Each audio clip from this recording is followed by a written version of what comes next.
Hello guys, what is up? This is going to be a quick, really fast rant about something that I've been wanting to talk about because it's happened to me 3 or 4 times in the past 5 days. I am 1 year and 2 months on testosterone.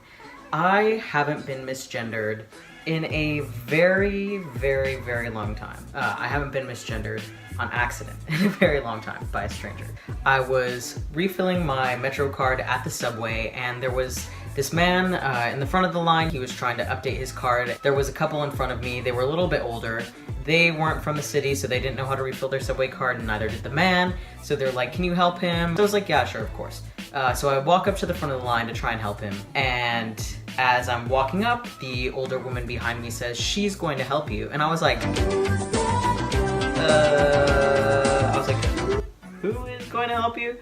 So I got really confused and I didn't know what to say. I was embarrassed. So I was just like, okay, whatever. And then a few days later, I was walking into my building for work and I dropped a pass that I need to get in. And the man in front of me said, "Miss, you dropped your pass." And I was like, and I felt really embarrassed again and I was hurt. And then I was waiting for the bus the other day to go into the city. I was calling the bus service because the bus was a couple minutes late and I wanted to make sure that I didn't miss it because I don't usually get on at that stop. And I was calling and the man who was on the other line said "ma'am" at least 3 times, but I wasn't completely sure. I wanted to give him the benefit of the doubt.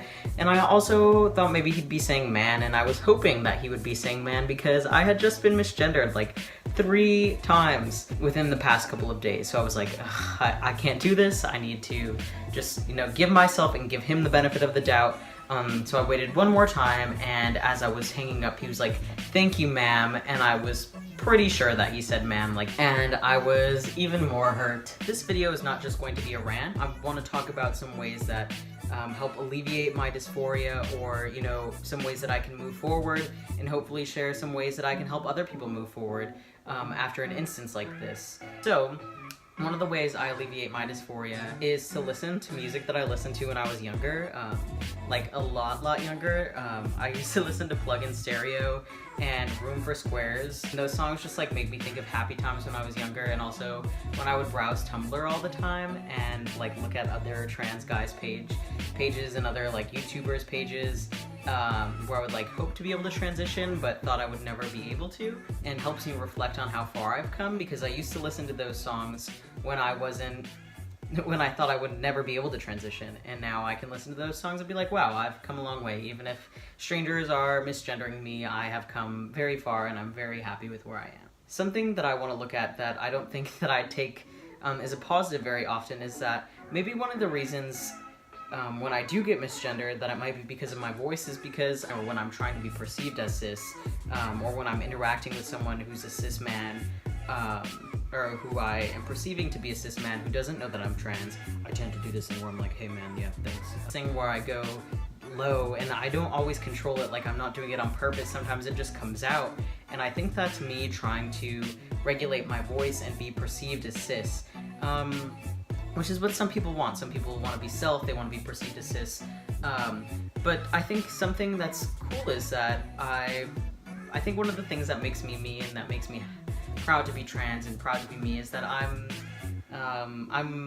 more willing to be emotional, or something that maybe cis men were conditioned not to do by society growing up. So that's just another thing that I wanted to talk about that might be difficult when it's happening, because I know it really put a damper on my day and on my week, but I think it's a positive aspect of being trans.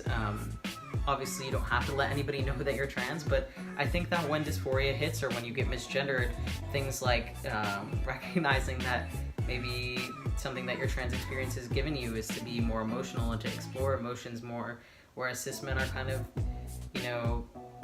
conditioned not to do those things. There is a way to turn those negative interactions and experiences into positive. Subscribe for more content. I'm hoping to put out a video every week, maybe even twice a week. Thanks for watching.